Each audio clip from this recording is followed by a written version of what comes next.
Claire meets a handsome stranger, Tom, while she's busy with the duties of a bridesmaid for 3 of her friends. She also runs into her ex-boyfriend, Jason, who seems to have moved on when she hasn't. Claire notes down her findings in a field journal while she's visiting Blue Island. She rushes back when she gets a message from her best friend, Christine. She bumps into Tom in a hurry. She tries to save him from falling into the lake, but he spills his day's catch on her. She gets annoyed, but Tom suggests she fix her clothes with baking soda. She walks off while Tom tries to find the catch he lost. He comes across her journal, but Claire has already disappeared. Christine is working on the seating chart for her wedding when Claire arrives with coffee. She apologizes for being late and asks Christine not to ask for details. Claire is a bridesmaid for 3 of her friends that month. Christine is worried because her fiancé, Mark, invited 2 co-workers to the wedding at the last minute. Mark seems to be making too many changes with just 3 weeks to go. Claire thinks it's cute that Mark is so excited about the wedding. Christine agrees and remembers their visit to the dry cleaners last week.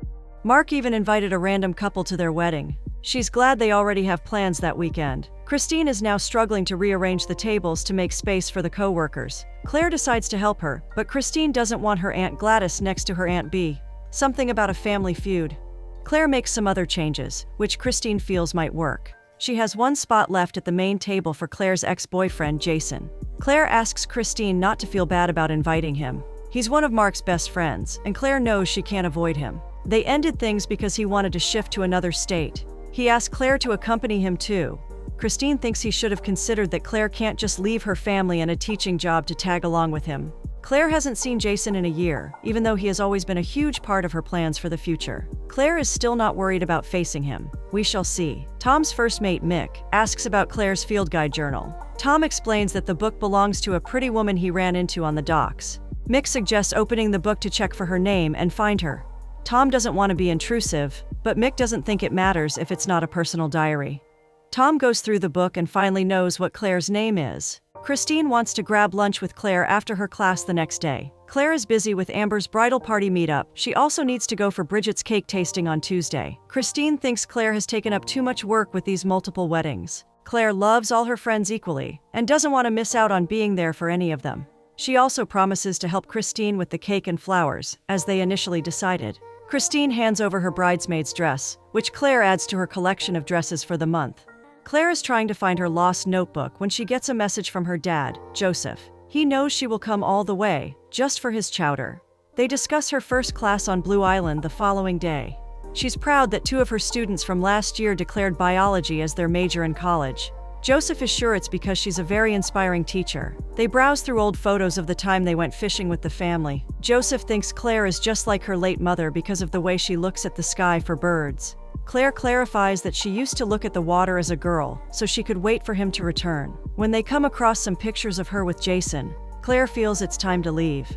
Claire is excited to be out with her students in her first summer enrichment biology class. She is glad they will get credit for studying in her favorite place, Blue Island.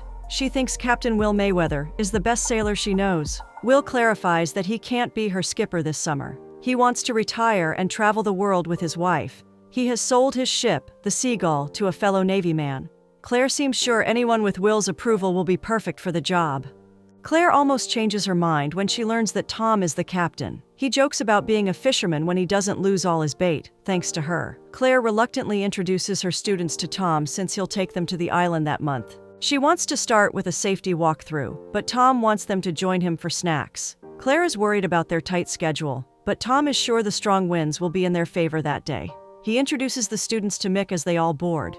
Tom tries to discuss his encounter with Claire the other day. He clarifies that he's not apologizing because she ran into him and made him lose his bait. Claire reminds him that he ruined her sweater, but he knows his baking soda tip would have worked on her clothes. She forgets everything when she gets her notebook back. Tom wonders if she spotted Higby's banded plover like she mentioned. She is offended that he went through her journal, but he explains that he just wanted to know who it belonged to. Tom's father worked in the military and they spent a lot of time in New Zealand. He used to watch plovers on the mud banks. He's curious to know if there are any around. Claire admits the plovers haven't been spotted in Blue Island in over 50 years. She's still hoping the birds will eventually turn up. Claire takes her students to the spot where she used to sail with her parents. She plans to take them on a guided hike around the island to spot different species. She asks them to work on their research about the species that inhabit Blue Island. Claire loves spending days on Blue Island without running into another person.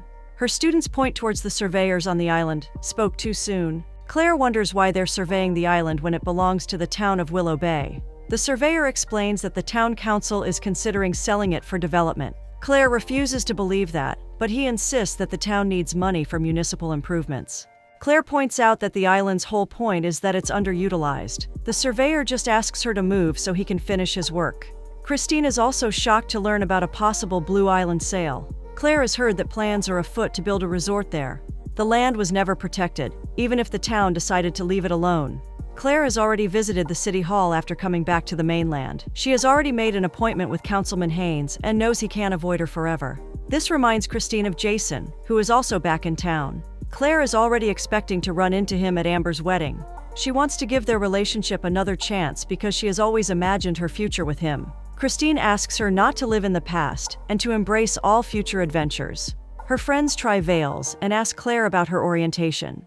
Claire mentions Will's retirement and a new younger captain taking over. She thinks of him as a know-it-all and ignores them when they ask if he's good-looking. Claire thinks Tom might be harder to manage than her students. She finally gets to meet Councilman Tim Haynes, her godfather. He explains himself, saying that he didn't want to make her worry about the sale. He assures her that they're only exploring options, and nothing about the sale is decided yet. Claire runs into Tom again right outside the office. He's renewing his fishing license and assures her he is licensed to sail. Right after that, Claire runs into Jason. Tom can sense the awkwardness. Jason claims he wants to catch up, but he's running late. Claire asks him not to explain since they're already meeting for Amber's wedding on Saturday. Claire gets Amber's bouquet from the florist on time and saves the wedding day. Christine worries she didn't think of a candle ceremony for her wedding as Amber did. She has already planned a poetry reading but wants to include a candle ceremony too.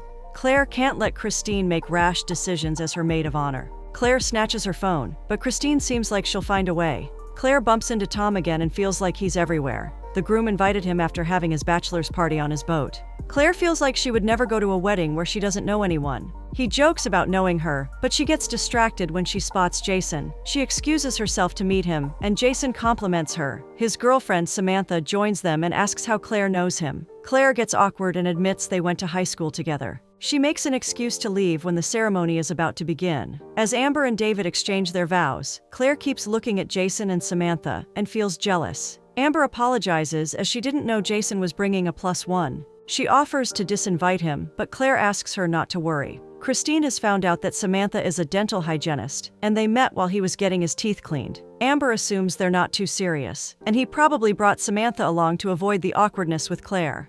Tom watches Claire sitting alone as everyone dances. He thinks everyone should get one dance at a wedding and asks her to join him.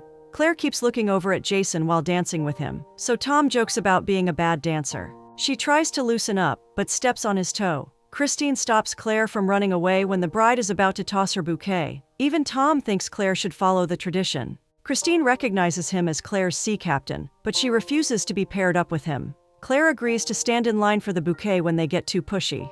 She makes no effort to catch it, so Samantha gets it instead and hugs Jason. Tom still thinks the bouquet is headed towards Claire and gives her a flower to make her happy. He reminds her she owes him an actual dance before he leaves. The following day, Claire gets her coffee from Betty and runs into Jason again. He agrees to get a bear claw for old time's sake. He feels like he's falling back into his old habits after just 4 days in town. He apologizes for not getting time to talk to her at the wedding before his date shows up. He feels terrible for ambushing her, but is relieved Claire is also with someone. He admits seeing Claire with a date on the dance floor was hard. Claire realizes he's talking about Tom and tries to correct him. Jason doesn't give her a chance and claims he's happy for her. Claire feels bad she couldn't get herself to tell Jason the truth. She's helping Christine with the preparations, and they just need to pick out the flowers. As usual, Claire has already picked out options for her. Christine suggests Claire could be a wedding planner after she's done helping everyone. Christine also wonders if Claire plans to take Tom as her date for Bridget's wedding. Claire doesn't want to give anyone the wrong idea, but Christine thinks it's the perfect way to get back at Jason. Tim already has an offer from a resort wanting to purchase Blue Island's land. He knows Claire is resisting because of her childhood memories. Claire doesn't want them to treat Blue Island like another piece of real estate. Tim fills her in about a preliminary meeting so the company can present its ideas. A while later, Tom is glad to see Claire making an unscheduled trip to the island to take pictures. He offers to take her on his boat and wants her to pilot it. Claire finds a map that Tom keeps with himself, so he remembers the places he needs to visit. She wants to operate the boat, so their hands touch as he teaches her.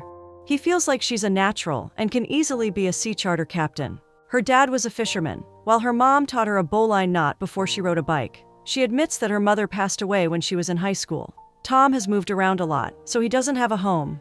After being born in San Diego, he spent most of his time in Des Moines, Iowa. He doesn't visit very often because he likes to keep moving around. He plans his next adventure after paying off the entire amount due for this boat. He doesn't know what it's like to be part of a community since he's always on the move. He's so used to it that he gets restless when he stops. Claire finds some regulars at the island who birdwatches with her sometimes and exchange notes. They haven't seen the Higbee's banded plover, but she still has hope. She feels bad that someone is trying to build a hotel on her favorite island. Tom feels it's natural for things to evolve in life. Claire still thinks the island is worth preserving, even if Tom doesn't think she can stop progress from happening. Claire does not want to be content with moving on to the next big thing. She has hiked with her mother on this island and learned how to swim. She doesn't want to give all of that up without a fight. The next time they meet on his boat, Claire is a little distant from Tom. She helps one of her students, Wendy, when she spots a non-native crab. Tom praises her for being a fantastic teacher. He tries to apologize, but she beats him to it. She admits she has been looking for a fight since she heard about the redevelopment. The island means too much to her and the townsfolk, and she doesn't want to see it disappear. Tom tries to make peace with her and introduces himself again. One of their students, Jack, falls into the sea. Tom instantly jumps into the boat to help him. While he passes him floaters, Claire tries to help them too. They manage to save Jack, but Tom falls on Claire and jokes about them making this a habit. Jack thanks Tom after the trip, while all the students are deboarding. Claire shares that she's not visiting the island the following day because of another wedding. She awkwardly asks if he wants to join her. She even nervously walks off when he seems confused. Tom calls out to her from behind and claims he will join her for the cake. No one can question that.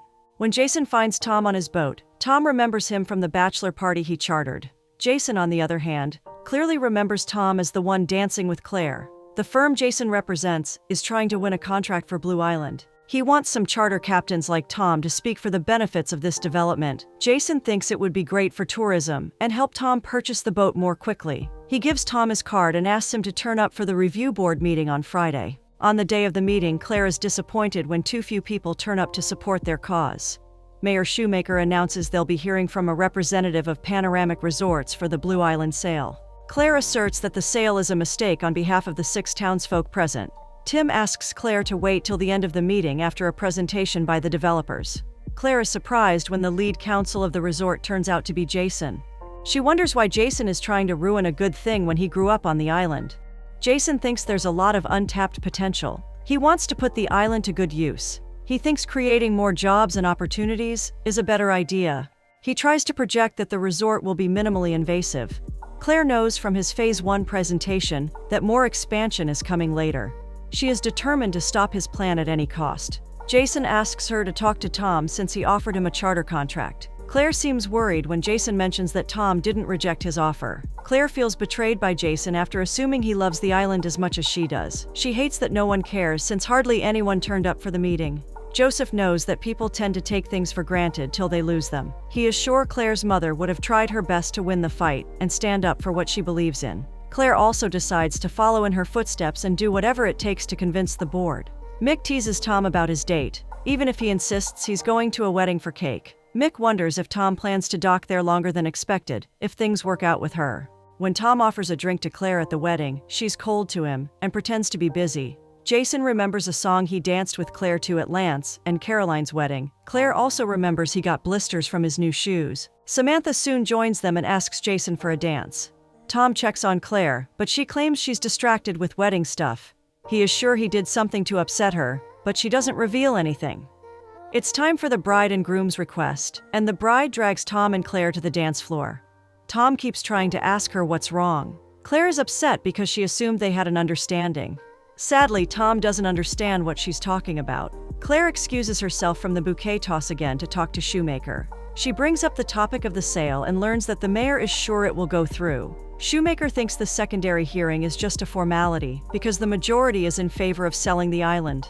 Claire is upset because Tom was right about her inability to stop progress. She claims to know about the charter contract that he didn't mention.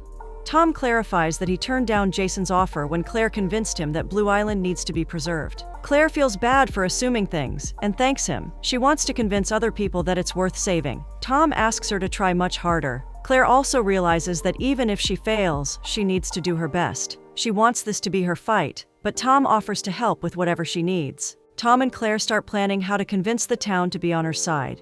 He remembers her mentioning that the island means a lot to the people. He asks her to remember what matters and remind them. They print out flyers to gather support for the island. A local resists her, but Claire reminds her that her son goes to camp on the island. Claire asks her to attend the meeting so they can preserve what the children love. Tom also makes convincing arguments so people turn up to save Blue Island. Claire is sure Betty will turn up for the meeting, and Tom is impressed with the positive responses he got. He asks Claire to put her faith in people and is sure they will turn up. When they admire the view of the island, Claire gets an idea. She takes him to a lighthouse on Blue Island, where she had worked as a guide. When her dad was gone for days after her mother passed away, Claire took a job there to feel like she was protecting him. She brings Tom to the view of the balcony she wanted to show him. When she wonders if he'll miss all this when he travels again, Tom admits it will be tough to leave. He feels honored that she shared something so special with him. He asks her out for dinner that night to return the favor. She turns up on the boat early while he's still preparing. He has ordered something he knows she will like. He gets straight to the point and asks what is happening with her and Jason. She admits that they have known each other since high school and dated for a few years after college. Claire always thought she would be the fourth in line when all three of her friends were planning their weddings. Jason took a job at a law firm in another state and didn't understand how important Willow Bay is for her. Tom wonders if she just invited him to the wedding to make Jason jealous. Claire insists she wants Tom to be there, so they both lighten up. Claire hopes the board meeting goes well and everyone turns up. Tom knows she's very persuasive and is sure things will work out. She feels grateful for his support and is glad she ran into him. They end the night with a kiss, and she asks him to be there for the meeting. Christine hires Tom to take them to the island for her wedding. When Claire mentions they spent time together, Christine knows there's something she's not revealing. Claire finally admits that they kissed and how great it felt. For the first time, she was not thinking about Jason at all. She finally wants to leave the past behind. Before the meeting, Claire is nervous about her speech because she wants it to come from her heart. Joseph is sure no one will doubt her sincerity. He thinks she inspires great things in others. Claire is worried when the meeting room looks empty and she hasn't heard from Tom. When the hearing is in session, Shoemaker asks for expert comments from community members. Claire is the first to speak, so she introduces herself as a teacher. She thinks her 5 years of field study research have greatly impacted students. She talks about the island being a huge part of the community, but hesitates since she doesn't have any support. Tom soon walks in with a huge crowd of followers, so Claire gets the strength she needs to continue. She claims the island has a lot to teach everyone and hopes no one takes it for granted. She describes how the island is all about camping trips and nature walks and how it represents Willow Bay. She thinks it connects them, and the whole crowd cheers for her. When Shoemaker asks for anyone else who agrees with Claire, they notice a huge line of followers willing to speak. Claire is glad Tom didn't have second thoughts and turned up for the meeting. Her family and friends congratulate her, and Joseph is sure her mom would be proud. Jason waits outside Claire's car to make sure things are fine between them. He also invites her to Christine's wedding as his date. He admits he doesn't like Samantha the way he wanted to. He brought her along because he didn't want to show up solo if Claire was dating someone. Jason admits that seeing her again makes him realize he wants to have another chance with her. He also thinks that if he gets the Blue Island deal, he will have to stay in town to see the development. Tom watches them talking, but something in Claire changes when Jason mentions development. Jason asks her to save him a dance at the wedding, and she agrees. Mick doesn't believe that Tom is letting Claire be with the wrong guy. Tom feels like she didn't choose him because she didn't say no to Jason. He thinks Claire is excited about finally getting Jason back in her life. Tom finally admits he likes her, so Mick asks him to fight harder for her. He asks Tom to do something to show his advantage over Jason, so she makes the right decision. Everyone arrives for Christine's wedding, and they start taking pictures. Jason calls all the women beautiful, while awkwardly offering to take a photo. Jason observes how Claire looks at Tom when he introduces himself as the captain of the wedding. He even notices the looks they exchange. During the wedding, Claire keeps looking at Tom and smiles. Christine and Mark thank Tom for giving them a beautiful trip to the island. He is glad to have made their day special and asks about Claire. Jason finds Claire and compliments her again. They get a call at the same time. Tim informs Claire that the board is postponing the sale of Blue Island indefinitely. He knows this is because of her moving speech and is sure her mother would be proud. Jason also gets a similar call because he knows that she won. Jason knows he can win other deals, but doesn't want to lose Claire again. Claire has dreamt about hearing this from Jason since the day he left, but her dreams have changed, and she has realized she needs to let go of him. Jason was expecting this, after he noticed the way Claire looked at Tom. Jason hugs her and walks away when Tom finds them. Tom asks Claire not to get back with Jason. He thinks someone who doesn't understand how important the island is for her is not worth it. He thinks she should be with someone who would fight for the island alongside her. Claire asks him not to worry because they have already won. He was the first person she wanted to tell when she got the news. She still doesn't know if Tom is there for her since he plans to sail the world. Tom's plans have changed, and he has decided to stay for her. After he kisses her, Christine throws her bouquet right at her. Claire knows she made a great catch and soon gets married to Tom.